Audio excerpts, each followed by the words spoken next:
Sebelum masuk ke pembahasan kisah hidup Muhammad SAW, tentu ada baiknya kita mengetahui bagaimana keadaan bangsa Arab sebelum Islam. Mari kita simak dalam video ini. Bangsa Arab hidup di Jazirah Arab, yaitu wilayah yang membentang di antara Laut Merah di barat sampai Teluk Arab di timur, dan Syam Irak di utara, hingga Samudra Hindia di selatan. Dengan kondisi geografis yang secara umum hanya padang pasir yang panas, membuat Jazirah Arab menjadi kurang menarik bagi imperium besar seperti Romawi dan Persia untuk menginvasinya. Ya, walaupun ada sedikit yang mereka kuasai.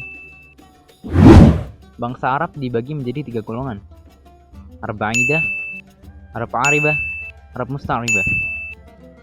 Arab Ba'idah adalah suku Arab kuno yang sulit dilacak sejarahnya, seperti Ad, Tsamud, Judais, Amlak, dan lain-lain. Sedangkan Arab Aribah, atau sering juga disebut Arab Qahtaniya, adalah orang Arab keturunan Ya'rub bin Yashyub bin Qahtan yang berasal dari Yaman. Arab Qahtaniya berkembang menjadi banyak suku. Yang terkenal adalah Himyar dan Kahlan. Kabilah Kahlan kebanyakan meninggalkan Yaman dan berpindah mencari tempat yang lebih baik. Sedangkan Himyar menetap dan membangun peradaban dan kerajaan yang maju. Arab Musta'ribah adalah orang Arab keturunan Ismail alaihissalam lewat jalan Adnan, sehingga dipanggil Arab Adnaniyah. Dari suku inilah lahir suku Quraisy, yang itu adalah suku sang Nabi.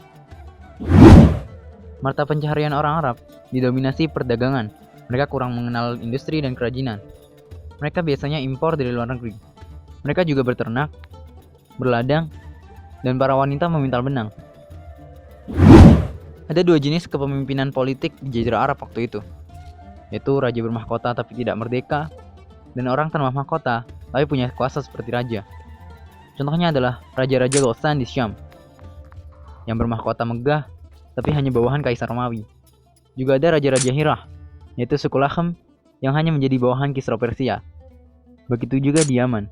Kebalikan dari yang tadi, di Hijaz, setiap suku kabilah punya pemimpin sendiri yang independen. Mereka punya kewenangan seperti raja. Sistem administrasi pemerintahan mereka bisa dibilang sudah cukup rapi. Seperti di Mekah, dibagi tugas di antara beberapa kabilah. Ada yang bertugas di pelayanan haji, memegang kunci Ka'bah, mengurusi berhala-berhala, memegang panji perang, mengurusi pasukan militer, dan lain-lain. Kaum Quraisy juga punya Darun Nadwah, yang bisa dibilang sejenis gedung parlemen untuk menentukan masalah-masalah penting. Beralih ke masalah agama. Mayoritas agama bangsa Arab awalnya adalah agama Ibrahim alaihissalam, sampai Amr bin Lu'ay datang ke Syam dan melihat orang di sana menyembah berhala. Maka dia membawa pulang berhala yang bernama Hubal ke Mekah. Karena dia orang terpandang, maka orang-orang pun banyak mengikutinya. Sehingga berhala-berhala baru bermunculan di Jazirah Arab. Walaupun begitu, masih ada sisa agama Ibrahim yang mereka terapkan. Salah satunya adalah haji. Tapi tentu dengan berbagai macam bid'ah yang mereka buat-buat. Selain menyembah berhala, agama lainnya adalah Yahudi, yang dibawa oleh orang Yahudi yang hijrah dari Syam ke Arab, lalu menetap di Khaybar, Yathrib, dan Taima. Mereka membangun benteng pertahanan dan perkampungan di sana. Juga ada agama Nasrani yang banyak berkembang di Yaman dan Ghassan. Di Yaman, agama ini dibawa oleh misionaris Habasyah, Ethiopia. Kalau di Ghassan, dibawa oleh Romawi.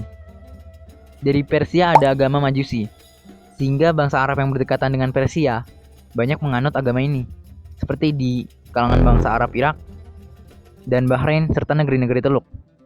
Agama ini juga pernah merambah Yaman ketika dikuasai Persia. Agama Sobi'ah juga pernah eksis di kalangan Arab di Yaman, sampai kedatangan Nasrani dan Yahudi yang menggeser kedudukannya. Kondisi sosial kalangan Arab jahiliyah boleh dikatakan rusak dan hancur. Para wanita tak diberi hak yang adil, tak diberi warisan, bahkan mereka diwariskan. Anak perempuan dikubur hidup-hidup. Poligami tanpa batas dan poliandri menjadi hal yang lumrah. Perzinahan mewarnai seluruh lapisan masyarakat. Fanatisme buta pada suku yang sering menimbulkan perang berkepanjangan, walaupun suku itu bersaudara, seperti Aus dan Khazraj. Tapi, ternyata di balik kebiadaban mereka, masih ada sisi akhlak mulia, yang bisa membuat terkagum-kagum orang mendengarnya. Orang Arab saling berlomba dalam kedermawanan. Mereka sangat menghormati tamu dan menjamunya dengan sepenuh hati. Mereka juga dikenal sangat mengutamakan menepati janji. Bahkan, mereka lebih rela membakar rumahnya daripada meremehkan janji. Harga diri dengan kemuliaan diri mereka juga sangat tinggi, rela menghunus pedang demi harga diri. Orang Arab juga dengan senang hati menolong orang yang kesusahan. Mereka juga suka hidup sederhana seperti kaum Badui, sehingga menimbulkan kejujuran dan meninggalkan pengkhianatan. Dalam masyarakat inilah Nabi kita Muhammad SAW lahir dan besar, sehingga membentuk karakter pemimpin dunia akhirat yang tiada bandingnya. Itu aja video kali ini. Sorry kalau banyak kurang-kurangnya. Ambil positif, buang negatif. Farewell. Assalamualaikum.